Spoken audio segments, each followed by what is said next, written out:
আমার প্রিয় ও স্নেহের 2024 সালের নতুন বছরের পঞ্চম শ্রেণীর ছাত্রছাত্রী বন্ধুরা, আশা করি তোমরা সবাই ভালো আছো।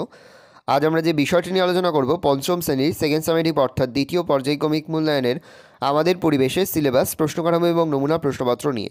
প্রথমে তোমরা সিলেবাসে দেখে নাও কী কী বিষয় তোমাদের সেকেন্ড সামেটিভ অর্থাৎ দ্বিতীয় পর্যায়ক্রমিক মূল্যায়নে থাকবে। দ্বিতীয় পর্যায়ক্রমিক মূল্যায়নের ক্ষেত্রে ফুল মার্কস তোমাদের থাকবে 20 আর সময় তোমাদের থাকবে 40 মিনিট।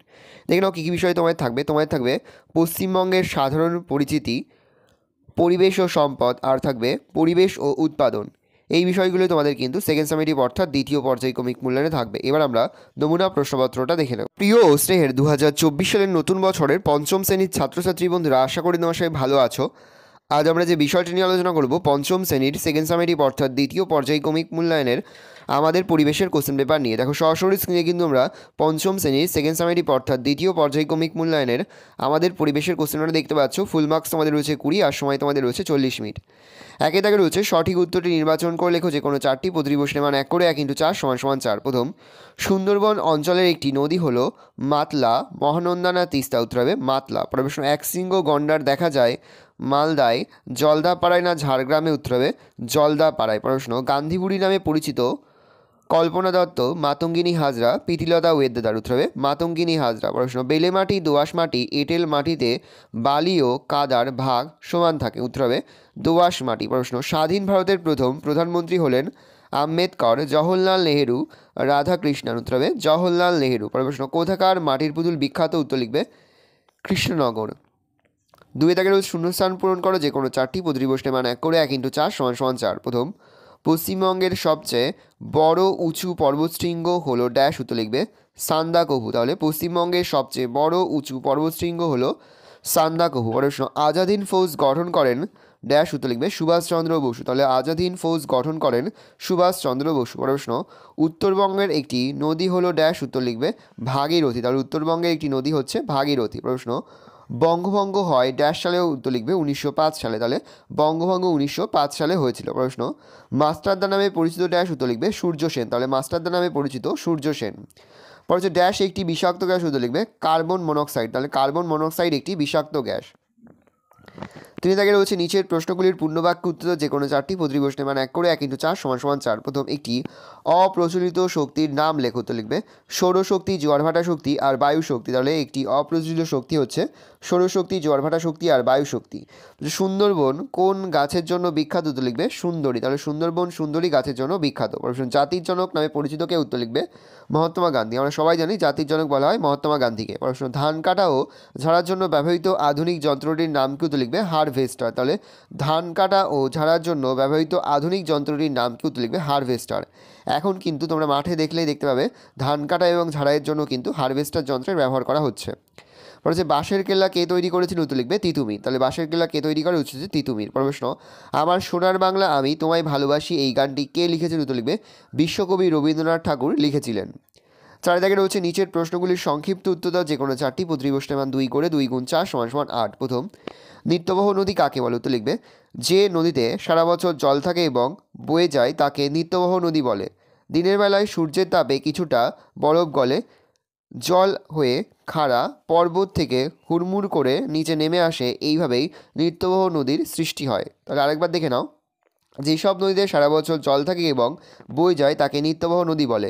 দিনের বেলায় সূর্যের তাপে কিছুটা বরফ গলে জল হয়ে খাড়া পর্বত থেকে হুড়মুড় করে নিচে নেমে আসে, এইভাবেই নিত্যবহ নদীর সৃষ্টি হয়। যে পর্বতের মাথায় বরফ জমে কেন? তো লিখবে পুকুর, নদী, সমুদ্রের জল বাষ্প হয়ে উপরে উঠে যায়। উঁচুতে বাতাস ঠান্ডা, রাতে বেশি ঠান্ডা, তাই ওই বাষ্প জমে প্রথমে জল হয়, তারপর পর্বতের পাথরের ওপর বরফ হয়ে জমে যায়। নদীমাতৃক সভ্যতা কাকে বলে? পুরনো যুগের নদীর ধারেই সভ্যতা গড়ে উঠত। নদী থেকেই পাওয়া যেত পানীয় জল, সেচের জল, যানবাহনের সুবিধা ইত্যাদি। নদী ছিল সেখানকার মানুষদের কাছে মায়ের মতো, তাই ওই সব সভ্যতাকে নদীমাতৃক সভ্যতা বলা হয়। ম্যানগ্রোভ জাতীয় গাছ কাকে বলে? উত্তর লিখবে সুন্দরবনে মিশে আছে সমুদ্রের জল। ওই ঈষৎ নোনা জল ও কাদায় জন্মায় এক ধরনের গাছ, তাদের 2 ধরনের মূল দেখা যায়, ঠেসমূল ও শ্বাসমূল। এই ধরনের গাছকে ম্যানগ্রোভ জাতীয় গাছ বলে। যেমন গেওয়া, বাইন, গরান, সুন্দরী ইত্যাদি। পরে হচ্ছে সুন্দরবনের মানুষের জীবিকা কি? উত্তর লিখবে সুন্দরবনের মানুষেরা নানা রকম কাজ করেন।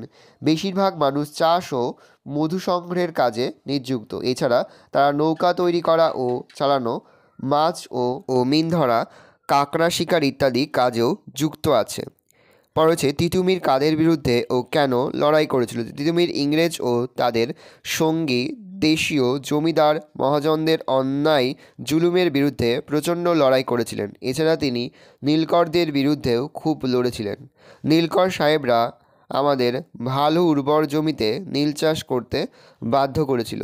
মাটিতে একবার নীল চাষ করা হলে সেই মাটি অনুর্বর হয়ে যায়। পরে হচ্ছে রাসায়নিক সারের ক্ষতিকর প্রভাব কি? উত্তর লিখবে চাষি ভাইরা এখন জানেন যে শুধু রাসায়নিক সার দিলে ভবিষ্যতে জমি থেকে ভালো ফসল পাওয়া যাবে না, বন্ধু পোকা আর থাকবে না, জমিও উর্বর হবে না, মৌমাছি, রেশম পোকার মতো অর্থকারী পোকারা ধ্বংস হয়ে যাবে। তাহলে রাসায়নিক সারের ক্ষতিকারক প্রভাব হচ্ছে চাষি ভাইরা এখন জানেন যে শুধু রাসায়নিক সার দিলে ভবিষ্যতে জমি থেকে ভালো ফসল পাওয়া যাবে না, বন্ধু পোকা আর থাকবে না, জমিও উর্বর হবে না, মৌমাছি, রেশম পোকার মতো অর্থকারী পোকারা ধ্বংস হয়ে যায়। পরে হচ্ছে কয়লার গুরুত্ব কী?